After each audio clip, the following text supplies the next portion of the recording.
Sveiki gyvi visi, kas mus stebi internetu, sveiki susirinkę į Krašto apsaugos ministerijos palapinę, kur pakalbėsime apie tai, kodėl kariuomenė gali būti laikoma ar gali būti laikoma top 1, vadinasi, geriausių darbdavių. Apskritai apie kariuomenę kaip darbdavį kalbėsimės ir apie darbuotojo savybės, kurias gali ugdyti buvimas kariuomenėje. Jeigu norėsite užduoti mums klausimus, galėsite tai diskusijos antrojoje dalyje padaryti tiesiog sėdėdami čia auditorijoje. Mes tam skirsime mikrofoną, o diskusijoje dalyvauja Krašto apsaugos viceministras Karolis Aleksa. Sveiki gyvi. Taip pat vyresnysis leitenantas Artūras Garšva, kuris gyvenime turi ir kitų užsiėmimų, apie kurios irgi kalbėsimės šitoj diskusijoje. Paulius Tamolė, visuomenininkas, Vilniaus teatro Lėlė vadovas ir Krašto apsaugos savanorių pajėgų karys. Sveiki gyvi. Bei Jurgita Pavilionytė Chmieliauskienė, portalo CV Bankas vyriausioji pardavimų vadybininkė. Gerą vakarą. Viceministrė, nuo jūsų pradėkim, čiupkit mikrofoną į rankas ir pasidalinkit savo pasvarstymais, kodėl ir kaip gali kariuomenė būti arba tapti geriausiu darbdaviu. Labą dieną visiems. Pagal kai kurias jau apklausas, kariuomenė jau yra laikoma top darbdaviu arba tokiu geidžiamiausiu darbdaviu, bet čia aišku pagal tik vieną apklausos darytoją. Bet čia, kaip sakyti, vis tiek tokia tendencija. Tai sakyčiau, galbūt keli tokie yra elementai, į kuriuos reiktų žiūrėti. Tai visų pirma, kilni misija, kad ir kaip be pažiūrėsi, bet gyvename neramiais laikais, priešas už vartų ir visi jaučiame pareigą, tikiuosi, kad visi, ir taipogi norą ir galimybės prisidėti. Tai tiesiog turbūt nėra mažai tokių istorijoje periodų. Galima galbūt filosofiškai sakyti, kad nuolat mes gyvenam Rusijos grėsmiai ir nuolatiniai tokio akivaizdo, bet vis tiek verta pripažinti, kad dabar per atkurtos nepriklausomybės laikotarpį 35 metus mes vis tiek paaštrintoje toj situacijoje gyvename ir tikrai tos misijos ir noro prisidėti prie šalies saugumo ir gynybos, tikrai yra toksai didžiulis variklis. Ir tą kariuomenė, Krašto apsaugos sistema gali pasiūlyti. Kitas dalykas, kad antrasis, sakyčiau, elementas, kad Krašto apsaugos sistema kariuomenė yra nuolat besikeičianti. Jeigu mes turbūt žiūrėtumėm ir kalbėtumėm apie 90-uosius metus, aš sakyčiau, kad turbūt irgi buvo beproto patrauklus darbdavys. Dėl to, kad tai buvo ištisas nuotykių metas. Aš aišku irgi esu per jaunas, bet tiesiog girdėjau pasakojimų ir istorijų, kada net tuo metu, sugeriant buitiškai kalbant su Rusija, buvo gaunami ir ginklai ir taip toliau, ir galbūt net karinės teritorijos tam tikrą prasme išlaisvinamos. Ir tas, sakyčiau, galbūt tos nostalginis irgi periodas, kada žmonės tikrai be pinigų tą darė. Daugelis paklausytų, nebuvo išmokimi atlyginimai ir taip toliau, iš idėjos dirbo ir taip toliau. Tai tikrai buvo įspūdingas periodas. Mes dabar turime galbūt visai kitą situaciją, kada yra grėsmė didžiulė už vartų ir turime kariuomenę, kuri yra labai stipri, iš tikrųjų vertinama sąjungininkų. Kartais turbūt mėgstame mes vieni iš kitų pasišaipyti ir sakyti, kad kariuomenė nesugeba dronų numušti, nesugebės to ruso atremti, bet ir pačios geriausios pasaulio kariuomenės turi iššūkių atremiant tos dronus. Tai noriu pasakyti, kad mes dabar turime tą kariuomenę, kuri iš tikrųjų keičiasi ir keisis toliau, dėl to, kad ateis naujos sistemos, toliašaudės, haimarsai, tankai, artilerijos sistemos, tie patys dronai pačių įvairiausių konfiguracijų, dirbtinis intelektas ateina į paveikslą, kvantika. Iš tikrųjų toks periodas, kada, įspūdinga, aš nežinau, kur dar galima turbūt turėti tokias galimybės, kada gali turėti pačią paprasčiausią profesiją, virti valgiai tiems nuostabiems kariams, arba, kaip pasakyti, bet kokias kitas funkcijas atlikti, inovuoti, gali būti visiškai, kaip sakyti, inovatorium, dėl to, kad dabar irgi girdim tam tikrų galbūt kaltinimų, čia kariuomenė nesinovuoja, nedaro reiškia inovacijų, tai dabar kariniuose vienetuose yra irgi išbandinėjimai, dronai, kaip čia reikia adaptuotis, tai sakyčiau, tikrai įspūdingos galimybės, tokio, reiškia, kaleidoskopinė prasme, ką žmogus, kiekvienas gali veikti ir daryti kariuomenėje. Ir kitas dalykas, kad resursai, iš tikrųjų, vienas dalykas tai yra atsakomybė, bet kitas dalykas, kad yra tos galimybės tuos dalykus daryti. Tie pinigai iš tikrųjų ateina, yra skiriami ir yra visos šalies ir mūsų visų piliečių įsipareigojimas, kad tie nauji dalykai, tos naujos sistemos ateitų. Tai aš sakyčiau, kad žiūrint į tai, aš nežinau, koks dar kitas darbdavys gali pasiūlyti misiją, nes tikrai dažnai kyla klausimų, na tai koks čia tavo tas, reiškiasi, tikslas ir ką tu turi padaryti. Dirbsi, pavyzdžiui, gali dirbti puikiausiai kompanijoje, uždirbti daug pinigų, sukurti produktą, bet vis tiek turbūt kirbės, na, to širdį tas klausimas, ar tai yra verta, ar tai čia tas tavo gyvenimo toksai tikslas. Tai šito vietoj turbūt jis toks yra kaip tėtis, mama, žmona, dukra, sūnus. Čia yra tiesiog ateini ir niekada nepaleidi. Dėl to, kad tai yra svarbu kiekvieną dieną, kiekvieną akimirką. Ir man atrodo, kiek yra tekę matyti tie, kurie ateina krašto apsaugos sistemą, į pačią ministeriją arba į karinės pajėgas. Ir tenka, pavyzdžiui, apie ministeriją kalbant, ir tenka palikti visada, visi sako, kad sugrįžtumėm visada, bet kada, duokit tik tai galimybę, dėl to, kad čia, na, fantastika. Tai aš sakyčiau, kad tikrai, na, turėtų tai suvilioti, aš tikiuosi. O kodėl?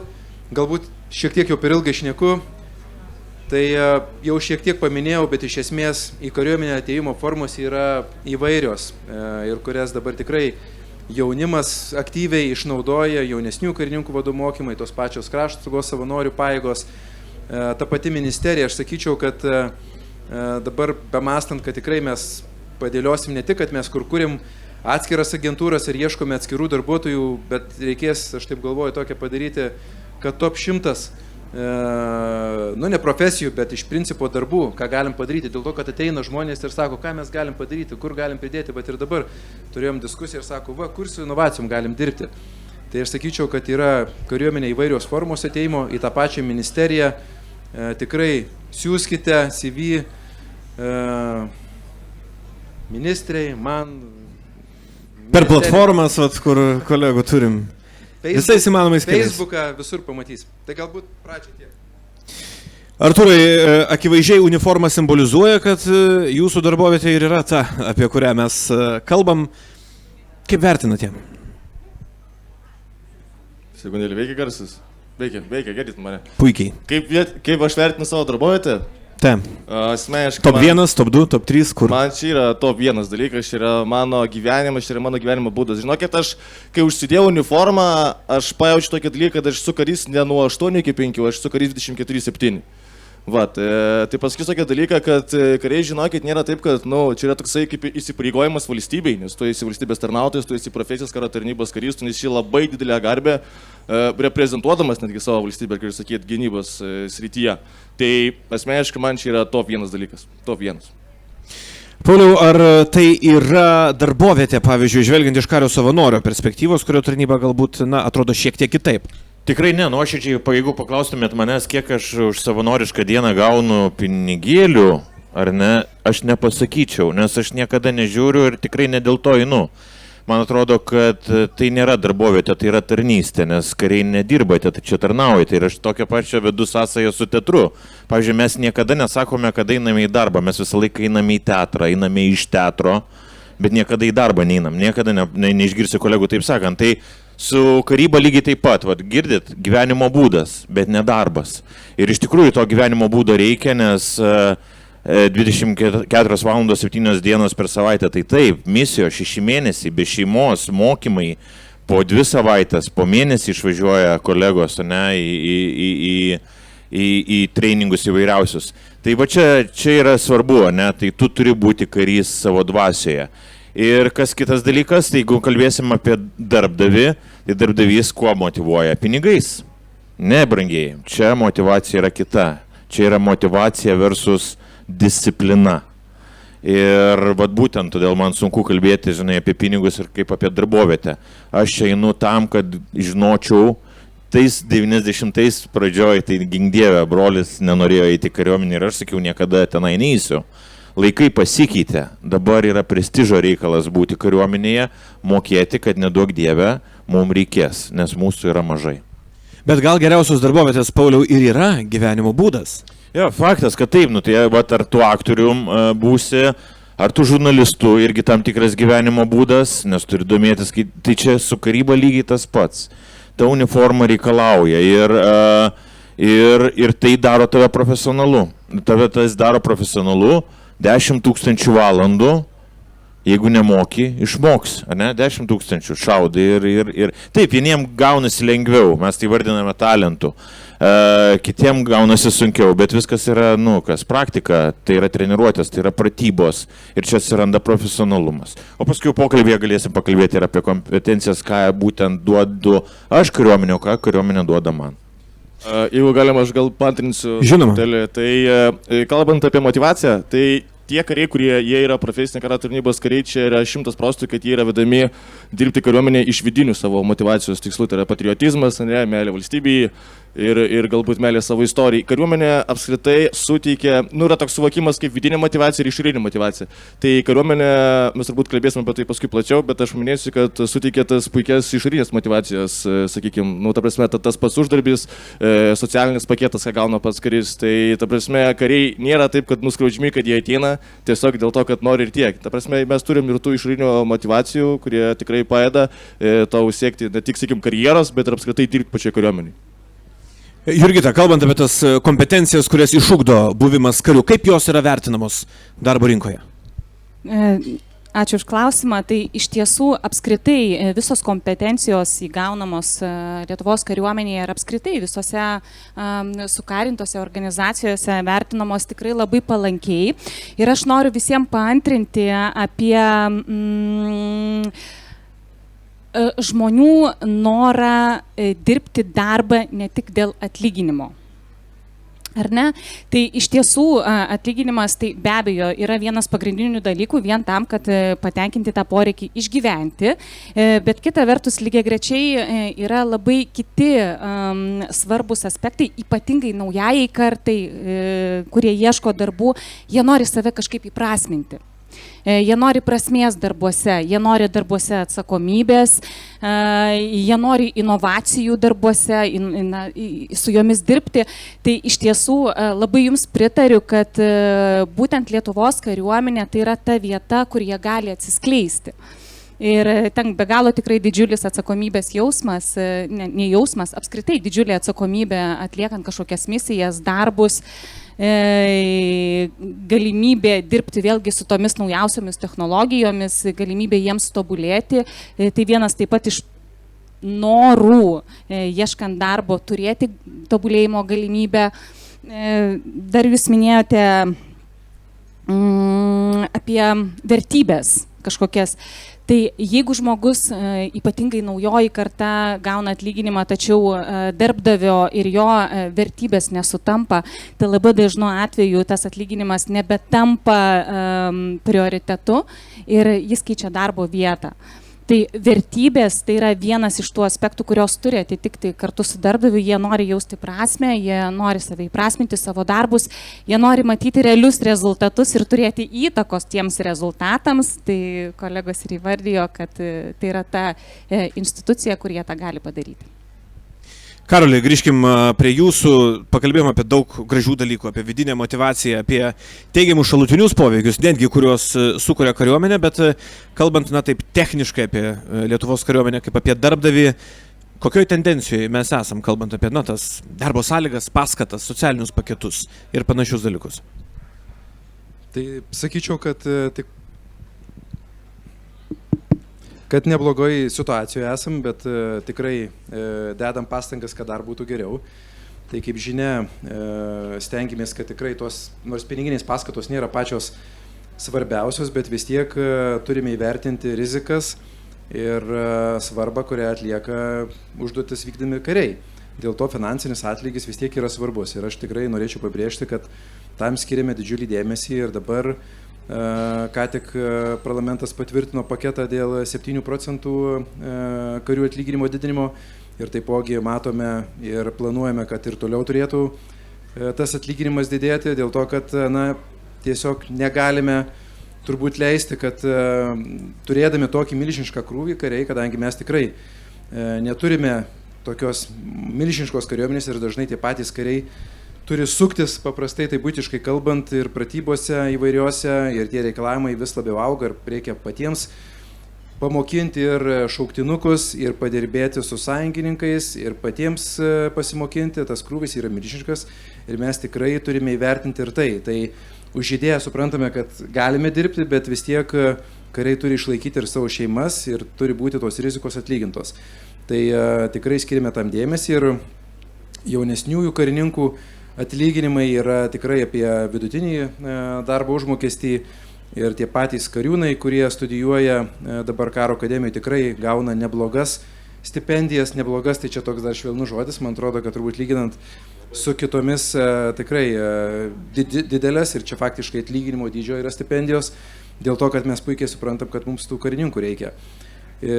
Taipogi yra visos kitos paskatos svarbios, kurios irgi truputėlį, netruputėlį susijusios irgi su tais piniginiais dalykais, kur mes turime tam tikrą specifiką tarnybos atlyginti. Kaip minėjau, pratybos yra lauko pratybos arba tam tikros užduotys specifinės, kur reikia važinėti.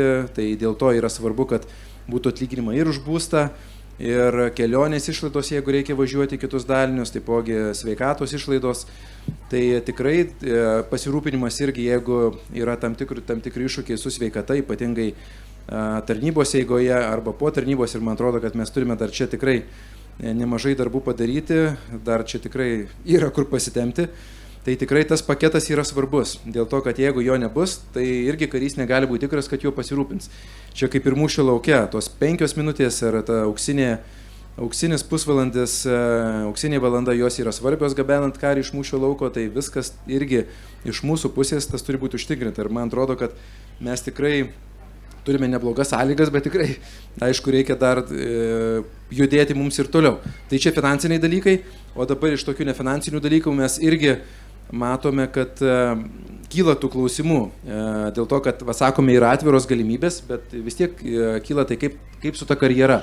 Ar tikrai visi turi lygias galimybės kilti karjeros laiptais, jeigu gauna įsimokslimą, ar jisai galės reiškia tapti būrio vadu, kuopos vadu, bataliono, brigados, nebūtinai galbūt ir vadu, ir štabo karininku, arba galbūt tam tikra specializacija.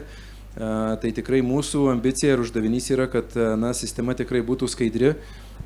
Kariai, jeigu jie rodo tikrai pačias aukščiausias savybės, būtų skatinami, jie turėtų tas galimybės, dėl to, kad jeigu mes kviečiame, mes turime ir sudaryti tas sąlygas. Tai čia iš karių pusės ir taipogi nefinansiniai dalykai, kurie yra susijęs su karių šeimom. Kadangi puikiai suprantame, kad yra gyvenimo būdas ir matyt žmonos arba vyrai irgi turbūt tą supranta, bet turbūt vis tiek yra, tai pavadinkim, tam tikrų nuostolių arba tam tikros įtakos šeimos gyvenimui ir niekur čia nesidėti ir irgi yra tas procentas ir tų skyrybų ir kaip sakyti, nemažas dėl iššūkių karo tarnybos. Dėl to mes irgi tikrai labai mums svarbu tos paskatos ir kuo didesnis gerbuvis karių šeimoms. Ir tikrai planuojame ir galvojame, ką mes dar galime padaryti. Kalbant ar apie tam tikras socialinės veiklas, galbūt ar sporto klubai, kas bebūtų, arba kažkokie renginiai, muziejai, kur atrodo kai kur yra tiesiog paprasti dalykai, bet kyla klausimas, kodėl mes iki šiol galbūt nepadarėme. Tai čia yra klausimai mums, bet tiesiog matant spektrą ir tiesiog atliepiant tą, kad mes ne tik galvojam, kad, dabar atrodo iškeliam tos uždavinius, kad užpildyti diviziją, komplektuoti, bet suprantame, kad, vien tik tų atlyginimų irgi tas nepasiekima. Tai galbūt mes nesurinksime taip paprastai, reiškia, tų karių degančiomis akimis 20-30 tūkstančių, tą puikiai suprantame, bet man atrodo, kad kartais ir tos akys užsidega ir bebūnant, ir yra tokių atvejų tikrai. Matant iš šauktinukų, kurie ateina pradžioje, turbūt galvoja 1 ar 2 savaitę, kad reikia pabėgti iš čia kuo greičiau, bet po tarnybos mėnesių sako, kad aš norėsiu tarnauti. Tai čia tikrai yra tokie, kur mums yra turbūt irgi ta priežastis, kad mes turime paprastai kalbant pritraukti, dėl to, kad mes tikrai galime vėliau iš jų turėti lyderius, kurie atsiskleidžia ir kurie tarnaus ir kitus pritrauks. Tai aš sakyčiau, kad ne vien tik tai turbūt tie entuziastai gerai, ir kad čia po praeitoj diskusijoje kalbėjom, kad ir minėjo šaulietė, kad ateina kai kurie degančiom akim į šaulius ir po to ta motyvacija krenta dėl to, kad tai yra kartais kruvinas ir juodas darbas. Tai jeigu mes pritraukiam disciplinuotus žmonės, tai jie tikrai sugebės, man atrodo, irgi ištraukti. Kol viceministras dar kuklinosi iš dalies, tai Artūrui išsprūdo žodžiai labai gerai. Kas nusveria į tą pusę, kad tas paskaitas vertini kaip labai geras? Tu prasme, paskaitas. Paskatas. Apie akademiją. Apie akademiją, man atrodo, taip. Tada. Aš kai buvau akademijoje, tai pas mus ta stipendija buvo labai nedidelė, tenais iki 100 gal eurų šiek tiek siekia. Dabar jau, jeigu neklystu, ten 1000 su viršum gauna jau, taip. Tai ta paskata iš tikrųjų tam kariūnui yra tikrai, ta prasme, nes įsivaizduokim paprastą civilį, kuris išvažiavo mokytis bakalauro kažkur į kitą miestą, sakykim, ir jisai turi didesnės galimybės dėl to, kad jam leidžiama, jisai gali dirbti kažkokį darbą papildomai užsidirbti, jisai turi daugiau laisvesnio laiko ir paprastai jam yra paprasčiau, o karys, tas kariūnas, jis supras, kad jisai visą laiką būna akademijai. Pasi karinis rengimas, dar be karinio rengimo pasi bakalauras, be bakalauro pasi dar sportas, be sporto dar kur reikalų. Nėra kada ir pinigų išleisti. Nėra kada, žinokit, tai aš jums pasakysiu, sutaupo pinigus, paskui nusiperkam mašinas, tai turbūt nežinau, bet tas, tavo paskata iš tikrųjų labai gera ir nežiūrint į tai, kad tau šiaip akademija viską suteikė. Tau suteikė gyvenimo sąlygas, tau suteikė kur gyventi, tu turi kur įsimegoti, tu turi apsirengti. Čia jau yra labai gerai. Aš jau ateidamas vien džiaugiausi, kad man nereiks mokėti, žinot, už baraką kažkokį, nes nemokamai gaunu. O čia dar ir tokią sumą gauti pinigėlių, tai tikrai, ką ir savo tėvam gali padėti kažkiek ir gal merginai ten kažką nupirkti, ten pasimatymą nusivest. Tai čia tikrai labai labai gera paskata. Ir šiemet yra rekordinis skaičius, per 20 metų 143 nauji pirmojo kursai akademijoje. Tai čia irgi yra pasiekimai. Tai yra ženklas prie to top darbdavio, reiškia, kad jauni žmonės renkasi šitas studijas. Čia yra didelis dalykas. Pasiūla atliepia paklausą ir atvirkščiai turbūt galima sakyti. Artūrai, akademijoje negalima turėti kitos veiklos, kito darbo, bet dabar tau tenka turėti kitą veiklą ir kitą darbą.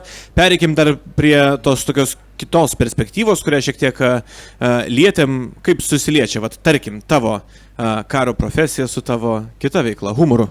Aha, taip, tai dabar šiaip galėčiau labai daug šnekėti, pabandysiu gal trumpai. Aš žinok, turim laiko, ką. Turim laiko, labai gerai, tai tada įsipatoginkit publiką. Esmė tame, kad reikia suvokti vieną dalyką, aš laiką sakau žmonėm, kad aš pirmai esu karys, o paskui tik visą kitą. Kaip ir minėjau, 24/7 pas mane yra uniforma. Tai aš ir pirmai tapau kariūnų, baigiau tą pačią akademiją. Paskui iš mano gyvenimo jau šalutinis poveikis to, kad aš esu ekstravertas, atėjo į gyvenimą humoras. Aš pradėjau užsiminėti humorų, komediją, pradėjau renginukus kažkokius ir panašiai. Ir daugelis žmonių manęs klausia, ar tai netrukdo kariuomeniai ir ar kariuomenė netrukdo tam. Ir aš jums pasakysiu, kad netrukdo. Nes aš atėjau į komediją su vienu labai aiškiu tikslu, kad parodyti žmonėm, jog tas pats karys, jis yra tas pats žmogus, kuris turi tas pačius hobius, kuris turi tas pačias veiklas ir kuris, po uniformo yra kažkas. Mes nesam tiesiog žaliai stovinti žmogeliukai, kurie daugiau nieko nebesugeba. Ir man tai labai puikiai pavyko, iš tikrųjų. Aš skatinau ir apskritai mūsų jaunimą į kariuomenę, pas mane tai buvo jaunimas su labai daug klausimų apie kariuomenę ir panašiai. Ar trukdė? Tikrai ne. Netgi kai kuriais atvejais ta mano komedija pasitarnavo iš tikrųjų ir Lietuvos pačiai kariuomenė. Tai šiuo metu, aišku, aš užsiemu mažiau dėl savo darbo specifikos, tai prioritetas visą laiką lieka pirmoje vietoje kariuomenė. Ir aš galiu pasakyti, kad aš esu netoks vienas žmogus, galbūt aš esu išskaitinis tom, kad aš esu viešesnis žmogus ir ta komedija tokia sritis yra specifinė. Bet pas mus Lietuvos kariuomeniai žmonės, tarsi kariai, jie turi tas papildomas veiklas, papildomus hobius. Ir Lietuvos kariuomeniai daugelis mano, kad tu negali turėti antro darbo, teisingai manot, negalima pagal visus teisinius dalykus turėti, bet tu gali užsiminėti veiklą. Visuomeninė veikla, tu gali užsiminėti sportinę veiklą, tu gali treniruoti žmonės ir tai yra labai sveikintina ir kariuomenė tokius dalykus iš tikrųjų netgi ir palaiko. O tarp kolegų, užsiminė, kad tu nesi toks vienas, tai kuo dar užsima kariai? Taip, jeigu taip išskiriant, tai turiu kolegų, kurie užsiminėja treniravimo pačiu. Na, pas mane jie yra sporto treneriai, pasibaigė tam tikrus mokslus, treniruoja žmonės. Nepaslaptys ten, tarkim, gal liaudiškai pasakysiu, garažiukai ten mašinas pakrapšto, žinot, kažkas. Tikrai, tų veiklų yra pilna. Šokiai, kas šoka, dainuoja, kas dainuoja, tikrai. Tai sako, pas mus karių skirtingų yra nuo A iki Z, tikrai. Ir kariuomenė tam užuot trukdžiusi padeda, net kaip suprantu. Aš kaip ir minėjau, visą laiką prioritetas yra kariuomenė. Aišku, jeigu jau kariuomenė kviečia, šaukia, tu viską meti ir bėgi. Bet mano atveju, aš kiek esu pats, pavyzdžiui, kalbėjęs ir su strateginiu komunikacijų departamentu Lietuvos kariuomenės, tai man tikrai niekada priešais kelią nestojo ir mes netgi kartu bendradarbiavom. Tikrai, tai jeigu mes galim padėti viens kitam, kodėlgi ne?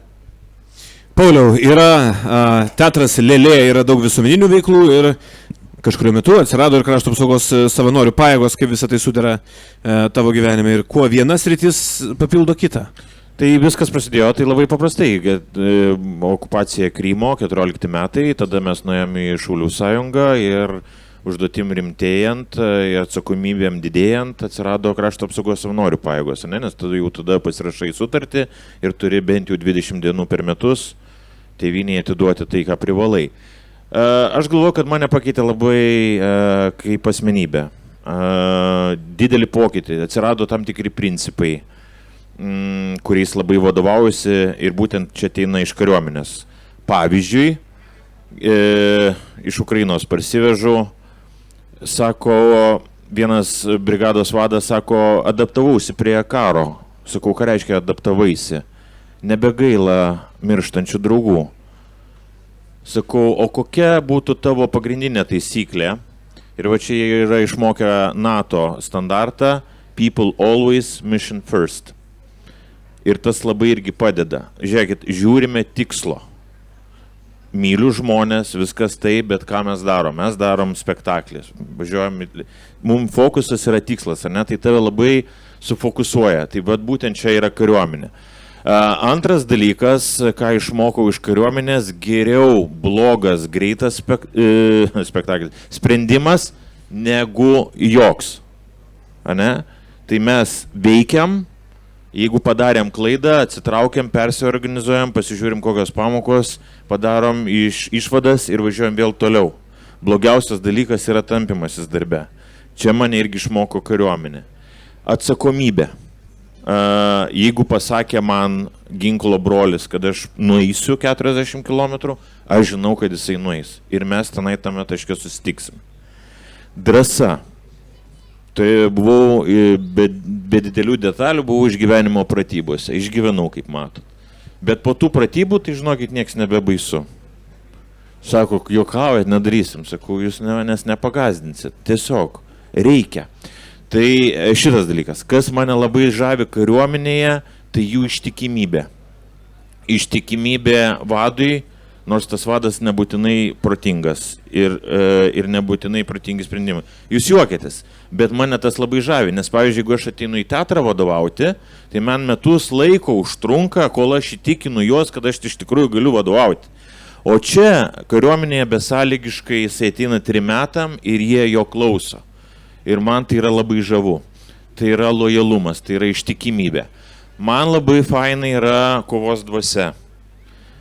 Net kai ir tau labai šalta, kai tau labai blogai gyvenime, svarbiausia yra kovos dvasia. Vidum būti nepalūžusiam.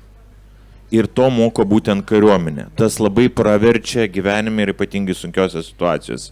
Kada tau reikia priiminėti sprendimus, kada tu, pavyzdžiui, esi koks nors vadovaujančiasi pareigose, realiai tu esi vienas. Svarbiausia yra nepalūžusi valia. Kad net jeigu ir mirsiu. Čia žinot tas, kur buvo ukrainietiškas, kur karys rūkė, ar ne, ir jį nušauna. Nu, va ten matėsi labai aukšta valia pa žmogų. Ramiai jis rūkė, niekur nebėgo ir taip toliau. Tai šitas mane labai žavi kariuomenė ir to būtent išsinešu iš ten. Ir aišku profesionalumas, bet profesionalumas ateina ne gimstant, o po 10 000 valandų. Pratybose, miškuose, laukuose ir panašiai. Tai va, tai čia kariuomenė, kurią aš labai žaviuosi ir labai daug. Dabar jūs galite tam vėlgi pantrinsiu tas dėl misijos ir žmogaus. Tai labai geras pasakymas yra mission, man, me. Pirmiausia pasirūpinam užduotį, tada pasirūpinam savo draugais ir jau tada tik tais pati savimi. Jurgita, klausot, Artūro mąstymo, Pauliaus, geri darbuotojai? Būtų. Ir būtų, ir yra, net nebejoju, kad taip iš tiesų yra. Taip. Taip, Paulius norėjo po šito teigiamo atsakymą dar įsterpti. Čia yra visiškai kosmosas. Planavimas. Jūs žinote planavimą, ar ne? Jūs žinote vado įsakymą, ar ne? Kada mes planuojamės, kas su kariniam uniformom, kas be galbūt irgi susiję su tuo. Ta prasme, planavimas kariuomenė yra toks nuostabus, kad jūs net neįsivaizduojate. O kaip pavyzdį galiu pasakyti, GŠB yra Gedimino štabo batalionė, yra garbės sargybos kuopa, ar ne? Tie, kurie kelia vėliavos prie Seimo, prie prezidentūros ir taip toliau. Ir įspūdingai ginklai žongliruoja šiandien. Buvo vienoje repeticijoje. Tai žmogus, kapitonas tos garbės kuopos per metus turi suplanuoti 300 renginių. Nu, va, tų, va, skirtingų ir viename, kur buvai. Įsivaizduojat, koks planingo, ta prasme, kokie skilsai planavimo. Tai yra wow. Ir taip, yra ir šie iš tos pačios garbės ir gybos kuopos, civilinį gyvenimą žmonės, jie planuoja nuostabiai, jie apsijama puikiausias atsakomybės pasiema, nes pas juos yra, nu, jie nežiūri dramblį, jie susipjausto, pasidaro tyrimus ir step by step važiuoja, nu, kaip ir kariuomeniai. Tai yra nuostabu, tai va šitas dalykas yra wow. Dėl planavimo dar galėčiau pasakyti irgi, dabar minėjau apie renginius, GŠB, kai vykdo, tai lygiai taip pat ir yra planavimą, kalbant apie taktiką, ta prasme, ten tai dar daugiau sluoksnių yra, ta prasme, aš kai atėjau į kariuomenę, į karo akademiją, tai pas mane pirmas įsivaizdavimas buvo, kad aš turėsiu ginklą ir bėgiosiu ir šaudysiu ir ten visą kitą. Kai pradėjote mokyti, žinokit, ten 60% laiko tu prasėdi paskaitose. Tu mokaisi, tau rodo, kaip reikia planuoti, tau rodo, kaip reikia elgtis stresinės situacijose, kaip tu psichologiškai turi pasirengti, kaip turi planuoti, viskas nuo A iki Z. Tai va, pavyzdžiui, tiem žmonėm civiliam, kurie nėra gal susidūrę su kariuomenė, tai jūs žinokit, kad kariuomenės apskritai yra labai gilus organizmas, kuris sudaro ne tik priešiausia ten, va, kai jūs matot uniformą, žinai, taktiką, bet ir taip pat planavimas, strategavimas, komunikavimas tas pats ir dar daug dalykų. Iš tiesų, ir aš galėčiau pridurti. Be jokios abejonės, taip. Tai prie viso to, ką jūs išvardijot, tai dar norėčiau paminėti atsparumą. Atsparumą aplinkybėm, kas iš tiesų apskritai tiek civiliniam gyvenime, tiek darbuose, tiek viešajam sektoriui yra be galo pravartu. Pažiūrėkit, kaip jie darbuojasi, kokios sąlygos bebūtų, kokių iššūkių bekiltų, jie sukasi iš situacijos, jie mato tikslą ir jie eina kaip tankai. Tai jie iš tikrųjų labai yra atsparus, labai išugdyti tame ir vėlgi tai yra tas įgūdis, kuris pravers ir kiekvieno asmeninėme gyvenime, ne tik profesiniam darbui. Dar jau galima apie tos pačius įgūdžius. Kai diskusija liejasi savaime yra pats geriausias dalykas. Važiuojam. Labai gera kompanija. Apie įgūdžius šnekėjot, kaip tas, sakėt, žodis... Atsparumas. Aš dar norėčiau minėti tokį dalyką lyderystę. Esu skaitęs knygą Lyderystė ir taktika. Joko Williams parašė labai gerą knygą, siūlau jums perskaityti, jeigu kam įdomu, kas skaitot knygas. Tai ten buvo toksai vienas sakinys, rašo, kaip manote skaitytojai, ar lyderystė yra ugdoma, ar tu gimei būdamas lyderiu. Tai atsakymas buvo taip, tu gimsti lyderiu, bet taip pat jinai yra ir išugdoma. Ir atėjus į kariuomenę, va tokie, va, sakykime, savybės, tokios kaip atkaklumas, atsparumas, psichologinis atsparumas, lyderystė, tu gali tokius dalykus tikrai juos išsiugdyti kariuomenė. Aš esu praėjęs daug vietų pakankamai kariuomenį per savo trumpą karjeros laiko tarpą, esu bendravęs su labai daug karių ir aš esu matęs, kur nuo mažų dienų, ta prasme, pavyzdžiui, tas pats mano šauktinis, kuris buvo visiškai stilenis, jisai galų gale patapo profesinio karo tarnybos karių ir labai pasisekusių skyriaus vadu. Tai tos savybės yra tikrai ugdomos ir jeigu jūs norite jas išsiugdyti, tai prisijungit prie Lietuvos kariuomenės. Taip, viceministrė. Jau agitacinių šūkių užbaigėm, bet dar nebaigsim. Dar ir klausimų iš auditorijos turim. Noris irgi prisijungti prie šitų pastabų iš tikrųjų, nes kaip dabar tenkant paskirstyti kartais ir tas užduotis ir taip toliau, tikrai žinai, kad kariai visada, kaip jie sako, pasiūlys tuos 3 vevus ar 4 vevus ar 5 vevus. Bet kitas dalykas, kad ir nereikia perlenkti su tuo, nes kaip ir sakėte, vis tiek mašina yra didžiulė ir, na, aišku, jeigu apie visą sistemą kalbant, kadangi man tenka vis tiek su visa sistema dirbti ir menkiausios raiktelio pajudinimas reiškia, kad visą sistemą turi persirikiuoti dėl to, kad tas viskas kaskaduoja ir taip toliau. Tai tikrai tai nuostabus bruožas ir man atrodo, kad visose gyvenimo srityse ir visose profesijose tai puikiai pritaikoma ir taipogi tas adaptyvumas. Dėl to, kad niekada turbūt nėra taip, kad nebūtų kaip išeiti iš tos situacijos. Dėl to, kad na, tas karas, matyt, arba ta situacija gali privesti prie to, kad reikės visokių tų išeičių. Tai aš sakyčiau, kad šitie dalykai ir kitas dalykas atsparumas stresui, ką jūs minėjote, minėdamas, kad niekas nebaisu. Dėl to, kad vis tiek, kad ir kokie turbūt puikūs būtų civiliai darbuotojai vis tiek tas truputėlį skiria. Truputėlį čia irgi, aš taip kaip sako, kukliai pasakau, priklauso nuo žmonių. Bet tas Kurie geresni? nėra geresni, dėl to, kad ir civiliai ateina tiesiog, man atrodo, kad valingi žmonės. Ir valingi žmonės išugdami kariuomeniai prisideda prie to, taip kad sakyčiau, tai yra nuostabios savybės ir tiesiog reikia nepavesti ir nesugriauti to, man atrodo, ir leisti veikti. Ir kaip sakė, tikrai kartais svarbu priimti sprendimus kuo greičiau dėl to, kad nėra kada. Ir čia nuostabus dalykas. Nėra geresnių, nes, pavyzdžiui, žiūrint į Ukrainą, jie neturi pasirinkimo, ar ne, ir ten daug prie visokiausių, ir tą patį strateginės komunikacijos departamentą suėjo visi žurnalistai, PR-o atstovai, politikos ir nepolitikos tiesiog dirbti, tenais CV bankas tiesiog į brigadas rinko žmonės ir taip toliau. Tai vat yra vienas pavyzdys pas ukrainiečius, kaip iš apsupties išvedė finansų direktorius. Tiesiog matomai pa žmogų kažkaip gerai susidėliojo mintis tuo metu ir civilis žmogus atrodo nebaigęs jokių karininkų mokslų, o va toj situacijai ir suveikė. Bet būna ir atvirkštinių variantų faktas, nes kuo labai žaviuosi, būtent mūsų karininkyje. Ta prasme, yra vadų tokių, kad, žiūri, kalbėsi, ką nori, filosofijos, rytai, vakarai, istorijos žinios, ta prasme, tikrai įspūdis darosi labai geras. Ypatingai, kai jie dar patarnauja už Atlanto, kitose universitetuose. Labai pasikeitusi situacija labai smarkiai. Čia irgi tokia motyvuojanti turbūt galimybė patarnauti visur visame pasaulyje. Nes tu, žinai, susiduri su visai kitais žmonėmis. Taip, dabar dėl to, kad dėl geriausio, nesakykim, ten tarkim ir panašiai, tai ar karys yra geresnis ar blogesnis, tas, kuris ateis iš civilių gyvenimo, ar tas, kuris jau apskritai yra, nes pavyzdžiui, pas mus irgi yra jaunesniųjų karininkų vadų mokymai, kur per trumpesnį laiko tarpą jau žmonės atėjo su išslavinimu, baigia tos pačius mokslus ir tampa karininkais. O yra kariūnai, kurie eina į akademiją. Ir irgi jaunas klausimas, kuris yra geresnis. Atsakymas yra toksai, bent jau iš mano perspektyvos, nėra geresnių, tu negali išskirti, todėl kad mes kiekvienas kaip žmogus, kaip karys esam individas. Ką mes galim išskirti, kad vienoj ar kitoj srity tu esi arba geresnis, arba šiek tiek blogesnis. Ir kas yra labai gerai, kad kariuomenė tas rytis pasiema iš žmogaus ir jas pritaiko, bendram tikslui. Todėl, kad kariuomenė vienas labai svarbus dalykas yra tas, kad produktas remia produktą. Tai reiškia, vienas karys daro savo darbą, kitas karys daro savo darbą, jie yra abudu vienodai geri savo srityse ir tas jų bendras darbas veda link vieno tikslo. Taip, Jurgita, dar trumpai pridurkit.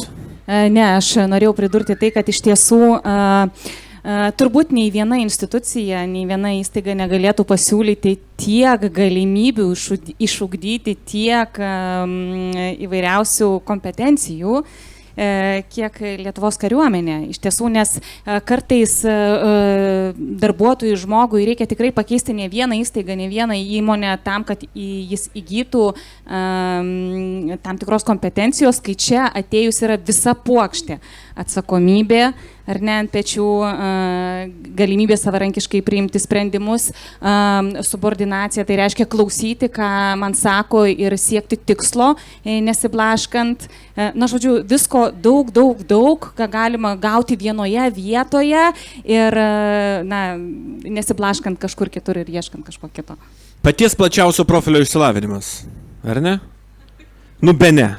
Gerai, naudosim šitą savo marketingo kampanijom, viceministrė. Aš dar prie šitos diskusijos norėčiau pridurti, kad išmuša bet kokį provincialumą. Aišku, dabar jau lietuviai, maža tauta keliauja, turbūt ar lietuviai sutiksi visur pasaulyje, bet vis tiek tos galimybės, net jeigu nesi paskirtas tarnauti turbūt į užsienį, vis tiek yra pratybos, išvažiavimai, begalinis dalinimasis patirtimi. O aišku, ir tos pačios galimybės ir tarnauti įvairiose pozicijose, tai jos tikrai, man atrodo, išmuša bet kokį provincialumą, suteikia visiškai kitokį mąstymo kampą, dėl to, kad tu negalvoji, kad čia ar mes geriausi, ar galbūt vokiečiai geriausi, ar dar kažkas. Ir tos patirtys įvairios, dėl to, kad yra ypatingose stresinėse situacijose kartais yra ta tarnyba, tai man atrodo, tas spektras tokio psichologinio atsparumo, kas yra ypatingai svarbu, yra beprotiškai didžiulis. Dėl to, kaip sakyti, šalia visos tos puokštės bet koks darbdavys turbūt, jeigu priima karį, kuris, na, turbūt nepatarnavęs vien tik tai metus laiko, bet turės galimybę augti ir tobulėti, na, jisai turi tikrai, turbūt jau mokytoją, bet kokio kito darbuotojo, arba bent jau, kaip pasakyti, kolega, kuris patems į viršų labai stipriai. O sąjungininkai dar geri ir stiprus kartu. Absoliučiai. Turim klausimą iš auditorijos, jau į antrą pusę persivertė mūsų diskusija. Galim ją jungti visus. Ja, labas vakaras, buvo labai įdomu klausyti ir aš norėčiau šiek tiek įnešti kitokios nuotaikos, kad būtų linksmiau. Esu šitam reikalį šiek tiek susipažinęs, esu informacinių operacijų vieno iš padalinio Šaulių sąjungos skyriaus būrio vadas ir būtent civilių karių bendradarbiavimo srityje. Aš tiesiogiai dirbam, ką daryti, kad kariuomenė būtų patraukli visuomenė. O iš tikrųjų, kad kariuomenė grįžtų į visuomenę.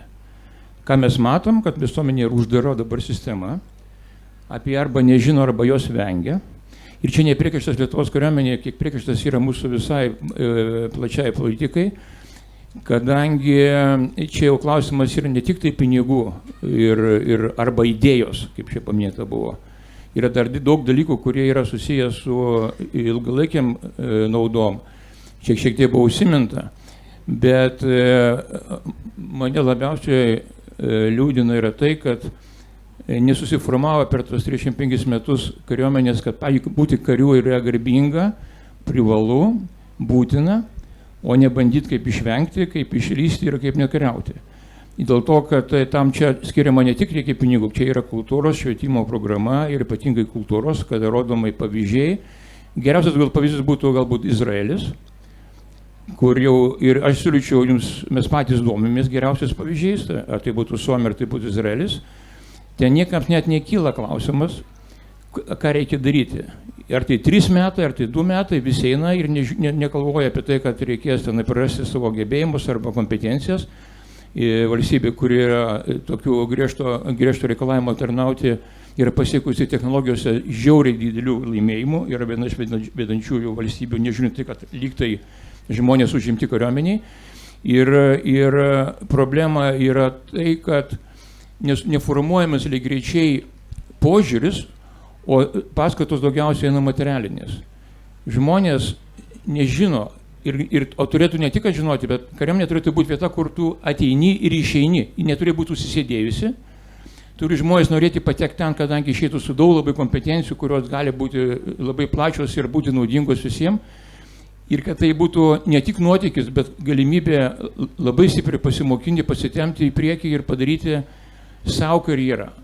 Ir tuo pačiu ten vengiantiems karinę karjerą. Kad būtų atmetimo reakcija, kad tie, kurie neina, kuriam nėra lūzeriai, kad jie nedarys socialinio lifto neturės, bent jau valstybinės tarnybų negalės kilti, bent jau turi nusakyti nuostatą, kad merginos nenorėtų su tokiais asilais bendrauti, o net virkščiai. Dabar gaunasi, kad tu krūtas, jeigu tu įsisuki. Tai va čia 35 metų mūsų pasiekimas, čia aš jau kritiškai žiūriu pats į save, kadangi aš tos srityje dirbu. Ir aš galiu pasakyti pačią tą patį Izraelio istoriją. Izraelis yra tik tai 11 metų už mane vyresnis. 11 metų, o kokie pasiekimai. Tai aš tik tai linkiu kariuomeniai ir siūlau savo paslaugas, mūsų paslaugas, kad tai nebūtų tik kritika, bet būtų bendrabiavimas ir mes čia mūsų tiesioginį susėmimą šitoje srityje. Ačiū. Ar klausimą kokį nors turime atsakyti, ar kaip pastebėjimą priimkim? Viskas bus gerai, teisinga linkme einam ir jo, kolega kalba apie prestižą, ar ne, žiūrėkim tos pačius Britus, visa karališka šeima turi atitarnauti savo tėvynės kariuomenėje. Aš manau, kad mes esam pakeliui, geram keliui, viskas bus tvarkoje. Aišku, kad mes esame pakeliui. Aš jums pasakysiu, žiūrėkit, aš esu, kaip ir minėjau, labai su daug skirtingų išplaukų žmonių bendrauju. Ir su tais pačiais, pavyzdžiui, komikais, ne? Mano kolegos, kurie ateina pas mane ir klausia, sako, Arūnai, kaip kariuomenė, ar apsimoka, ar neapsimoka, ir aš juos edukuoju, jie supranta, kad tai yra gerai, jie patys ateina, sako, kuo mes galim prisidėti patys kaip civiliai. Tai tas jau, aš galiu pasakyti, aš netgi jaunimas, man pačiam yra 26 metai, aš labai jaunas, sako, atrodau senas. Bet iš esmės, iš jaunimo pusės, tai tas susidomėjimas kariuomenė jis yra. Pradėkim, nuo komendantūrų, aišku, ten galbūt vyresnė šiek tiek publika, bet vis tiek ta pati Šaulių sąjunga, ta pati mūsų kariuomenė. Ir dabar užsikūrė toksai, sakykime, mechanizmas, kuris ateityje turės labai, ta prasme, puikų rezultatą. Jeigu dabar, tarkim, mes imti ir lygint mūsų su Izraeliu, tai, aš suprantu, ką jūs norit pasakyti, bet nepamirškite, kad Izraelis gyvena apskritai, pasie aplinka Izraelį yra visai kitokia. Jie priversti dabar šiuo metu imti ir gintis, ta prasme, tokius dalykus daryti. Mūsų kariuomenė, kalbant apie jaunimą, jinai tikrai yra patraukli ir viskas su tuo yra tikrai gerai, manau, ir ateityje tikrai bus labai gerai. Taip, turim ir dar vieną klausimą. Ten gale. Kur pirmiau? Ten pirmiau, gerai. Turėsim laiko abiem šiem klausimam. Labadiena. Tokia klausimėlė, čia nuskambėjo keletą tokių... Arčiau šiek tiek mikrofono, kolegai, jau galit. Ačiū. Čia nuskambėjo paskutiniuose įvykiuose keletą tokių gražių, negražių dalykų, Jūs suprantat, buvo atleisti pora karininkų Jūsų gerbiamų, vienas į teisimųjų suolą pasodintas vadas. Kaip Jūs manote, ministras atėjo, pasišvaistė ir visi nulėkė, kepurės nulėkė, antpečiai nulėkė ir visa kita. Yra kontrolierių tarnyba, yra valstybės saugumo ir gynybos komitetas. Ar nepaliktos kažkokios landos bereikalingos? Ačiū. Kokie buvo klausimai, kas bereikalingos? Bereikalingos landos, kur kariuomenė įsikiša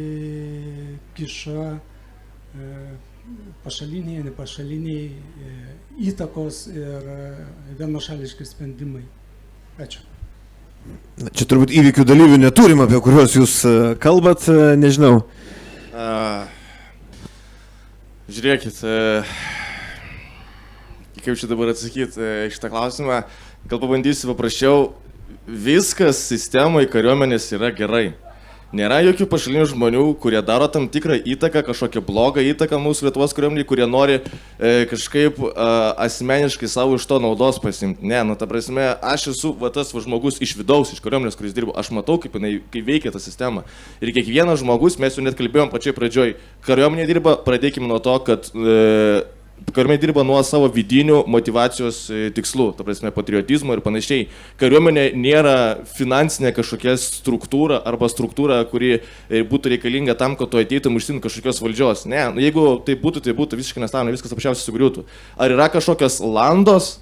Ne, neegzistuoja. Nepamirškit, kad tai yra kariuomenė, tai yra, struktūra, labai griežta struktūra, kurie tokie dalykai yra labai stipriai prižiūrimi. Yra tam tikros institucijos prie Krašto apsaugos ministerijos, kurios prižiūri, kad taip nebūtų blogai. Ta prasme, čia yra, labai toks, Jūsų, aš nežinau, ar pasakymas, Jūs gal įsivaizduojat, kad visur kažkur yra truputėlį problemų ar bėdų, kad kažkas bando kažkaip padaryti blogiau arba padaryti savo įtaką. Ne, taip nėra. Mes dirbam vienam didžiuliam tikslui, tai savo šalies gynyba, suprantat. Ir tokie žmonės kaip aš atėjom dirbti dėl Lietuvos, o ne dėl to, kad mes norim atidaryti landas kažkokią savo. Ir viceministras dar nori papildyti trumpai, padoktorai. Aš gal paprastai labai atsakysiu. Ir šeimoje būna visko, ir reikia įvairias problemas įspręsti turbūt, ar ne, kažkas kažko nepadaro, reikia išsiaiškinti, pasiekti sutarimą, galbūt vieni kitiems sankcijas pritaikyti ir taip toliau. Tai taip ir sistemoje yra, kaip sakyti, didžiulės atsakomybės, didžiuliai pareigojimai.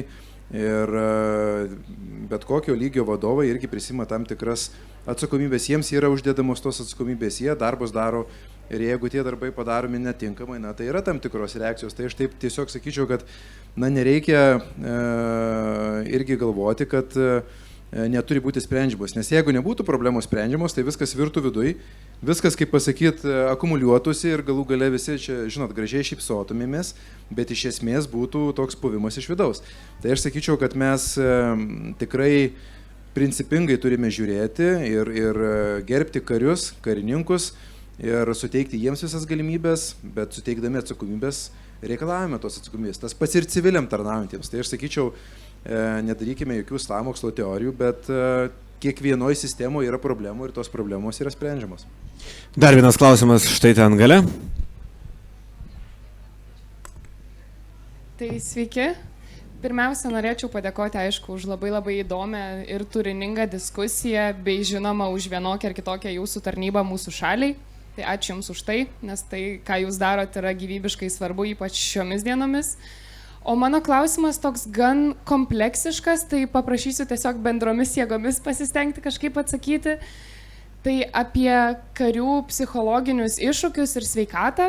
Tai kadangi minėjot labai daug kartų, kaip yra svarbu ta karininkų arba karininkių psichologinė tvirtybė, valia ir gebėjimas nepalūžti, tai mano klausimas Jums būtų, kaip dažnai pasitaiko, kad kariai arba karininkės atsiduria arti tos palūžimo ribos, kokie tai yra pagrindiniai iššūkiai ir kaip Lietuvos kariuomenė savo ruoštų stengiasi su tuo tvarkytis ir padėti tokiais atvejais. Ačiū. Asmeniškai aš tarybą kiekvieną dieną vos nepasikišti. Neatrodot taip šiuo momentu? Ja, aš taip atrodau tiesiog. Psichologinis tvirtumas. Nėra tik tais taip, kad jis yra ugdomas karininkams ar karininkėms, jis taip pat yra ugdomas ir kariams ir kariems. Ta prasme, nuo pačio mažiausio sluoksnio iki pat jau pradedant šaukimo, ta prasme, lygmeniu kalbėti, jau prasideda kažkoks psichologinis treniravimas ir atsparumas. Prieš tai buvo diskusija ir buvo labai gražiai atsakyta, kad Lietuvos kariuomenė turi psichologus. Lietuvos kariuomenė turi vadus. Ta prasme, kiekvienas karys, jisai pirmoje vietoje yra žmogus ir jisai gali kreiptis tos psichologus ir pasakyti, kad jiem yra vienaip ar kitaip yra sunku. Aišku, nėra paslaptis, kariuomenė yra tokia darbo vieta, kuri turbūt sukelia daugiausiai stresą apskritai žmogui gali sukelti dėl ten pavojaus gyvybė ar didelio darbo krūvio. Tačiau, žinot, aš iš mano pusės tas stresas tu kažkaip jį pamiršti, kai tu atsimeni savo tikslą, žinai, tu atsimeni savo tikslą ir tu tiesiog eini link jo ir tas stresas atrodo jis jau savaime toksai, tau tiesiog prausys praskrenda ir tiek. O kariai, jie yra treniruojami, ta prasme, tam tikrom sąlygom, ne mūšio sąlygom, taktikos sąlygom, jiem labiau galbūt į tą pusę kalbant. Dabar, jeigu dar kalbant apie psichologiją ir apie psichologinį atsparumą, tai sakau, atėję čia pas mus kariai, jis gali būti, sakau, ten labai toksai individas, ta prasme, kuris yra užsidarė savį, bet su laiku jisai kariuomenėj būdamas prasilaužė šitam dalykui. Tai tiek. Pauliau? Pradėkime dar nuo to, kad karo medicinoje mes darome testus, o ne psichologinius, tai ten irgi yra pirmasis įvertinimas. Nors alegoriją vedant su teatru, tai žinokit, nežinau, kur didesnio to reikia atsparumo, nes vienas specialiųjų pajėgų karys sako, buvau koledže ir turėjau paruošti kalbą 5 minučių angliškai apie Lietuvą. Tai žinok, sako, man geriau buvo Afganistane karštuose taškuose būti, net tiek bijojau, kiek ant tos scenos. Tai va, bet čia va ta kovos dvasia, žinai, veda į priekį, viskas tvarkoj. Ir labai didelė parama yra jų vienas kitam, tai yra karys kariui. Taip, galbūt dar vieną dalyką pridurčiau. Jūs sakėt, kai pasiekė tarybą, kas tada būna, ne? Tai, tos ribos labai retai tu, kada taryba pasiekė. Tu vis tiek, dirbi, viskas yra tvarkoj, bet žinot, kas padeda atsipalaiduoti? Laisvalaikis, paprasčiausiai. Tu vis tiek grįžti namo, tu palieki darbą darbe. Aš kad ir sakiau, kad tu esi karys 24/7, bet tu vis tiek darbą palieki darbe, tu atsipalaiduoji, paskui grįžti su naujom jėgom ir toliau pats ir dirbi. Ir taip pat aš galiu pasakyti, Lietuvos kariuomenė, civilių ir karių bendradarbiavimo ten skyriai, jie šito klausimu dirba, kad kariai jaustųsi patogiai kariuomenėje. Yra sutikimas tam tikras komfortas sutikimas, yra tos pačios, pavyzdžiui, ekskursijos, paprasčiausiai šauktiniam yra, tarkim, tėvelių diena, kai jie gali atvažiuoti pas savo karius, vaikus, kurie tarnauja kariuomenėje. Tos sąlygos nėra taip, kad atvažiuoji ir ant tavęs pastoviai rėkia. Ne, tas, viskas yra, čia yra pakankamai, žmogiškas darbas, prasme, viskas yra tvarkoj, tikrai. Aš dar pataisykit, jeigu aš esu neteisi ar klystu, bet vis dėlto dabartinėje visuomenėje, tikiu, kad ir pas jūs, yra dažniau jau priimta kalbėti apie tai, kad aš jaučiu kažkokią įtampą vidinę, kad man negerai, aš esu ant palūžimo ribos ir kuomet žmonės apie tai kalba, tada atsiranda galimybės ir jiem padėti. Galbūt anksčiau apie tai nebuvo taip labai daug kalbama ir galbūt buvo jaučiama kažkokia gėda, diskomfortas ir tai nebuvo norma ir buvo tų tokių nelabai gerų pavyzdžių pateikiama, ar ne? Dabar, man atrodo, situacija tikrai gerėja vien dėl to, kad vyksta komunikacija tarpusavyje ir labai aiškiai įvardyjama, man yra blogai, man reikia pagalbos. Tikiu, kad taip yra, ar ne? Tikrai taip. Dabar jau šiuo laiku... Stigmų nebelikė. Jo, šiais laikais jau drąsesni atskleistas savo, sakykime, ten ta psichologija ar kažkokias problemas. Ir apskritai toks pasakymas iš mano pusės, problema nėra problema yra požiūris į problemą. Tai jeigu tu turi problemą ir tu ją slėpi, tai čia yra problema. Tau reikia ją išsakyti ir tada pasidarys lengviau, tikrai. Dar turėtume laiko vienam klausimui. Kadangi neturim, tai apibendrinkim mūsų diskusiją. Ką dar galėtume padaryti geriau iš darbo rinkos perspektyvų, Jurgita, apžvelkit. Ką galėtume padaryti geriau? Kad Lietuvos kariuomenė būtų dar geresnis darbdavys. Kuo daugiau apie save kalbėti. Kuo daugiau reikštis, kuo daugiau rodytis, tikrai kiek įmanoma visur ir viskame kame ir ypatingai kas liečia. Man asmeniškai norėtųsi, kad būtų visą laiką kliudomas jaunimas, ta mūsų naujoji karta. Tikiu, kad vyksta švietimas, kad jis yra, bet norisi daugiau ir daugiau. Aš kadangi pati asmeniškai turiu kelis vaikus, man tai atrodo, man pačiai to norėtųsi, tą matyti dažniau. Tai linkiu rodytis, kalbėti garsiai ir ieškant darbuotojų, nebijoti ateiti ir į darbuotojų paieškos platformas. Ir tada jūsų visi vaikai taps profesinės karo tarnybos kariais ilgainiui. Džiugu. Viceministrė, pasiūlykit ir jūs ką nors. Visuotinio šaukimo reikia, aš manau, tai tikrai mes, šiaip atvirai kalbant, efektyviausias būdas, nes jis sugeneruotų labai daug trekų, kaip pasakyti, kur ateitų. Tai manau, kad mes prie to prieisim, niekur nedingsim, nes mes galim apie įvairias šią formas kalbėti. Didesnė kariuomenės visuomenės sąveika, daugiau renginių, bet tai yra formos ir vis tiek turbūt nežinau, kas čia yra renginių, kurie daugiausiai organizuoja. Ar mes visgi turim tą prieaugį ir ateina tie patys entuziastai. Tas pats aktyvas, kaip sakyti, kuris yra visuomenės aktyvas, kuris visur eina, visur aktyviai reiškiasi. Tai vat, man atrodo, kad mums svarbu išplėsti tą 5, 7, 10%, į 20% kažkur. Ir jeigu mes, ir aš tiesiogiai matyčiau tokį būdą, aišku, dar mes turime tikrai Šaulių sąjungą ir čia turbūt irgi ir savanorių pajėgas. Tai džiugu matyti tuos skaičius, bet sakyčiau, kad tas drilinimas karinėje tarnyboje jis turbūt būtų, taip paprastai kalbant, tiesiausias kelias. Taip, nes du Izraelio piliečiai susitikė, iš karto pradedu nuo klausimo, kur tarnavai, tai aš visiškai pritariu visuotiniam šaukimui. Norėtųsi, kad tai būtų, kad nuo tokio klausimo prasidėtų. Artūrai, paskutinį žodį suteikiu. Paskutinis žodis, tai mano palinkėjimas. Žiūrėkit, ar Lietuvos kariuomenė yra to vienas darbo vieta, tai aš pasakysiu, mano manimu taip ir yra. Čia yra labai gera darbo vieta ir jinai bus dar geresnė ir bus dar geresnė, jeigu jūs ją ateisit. Prisijungit prie Lietuvos kariuomenės, nes kas jeigu ne aš, kada jeigu ne dabar.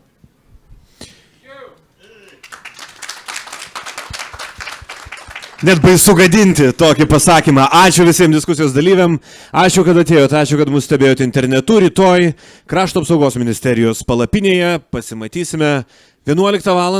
Ir kartu su mano kolega, būsimos artimiausios diskusijos moderatoriumi Rimvydu Valatka, kalbėsimės apie tai, kas yra 6 kolona. 5 jau žinom neblogai, radom ir 6. Iki rytojaus.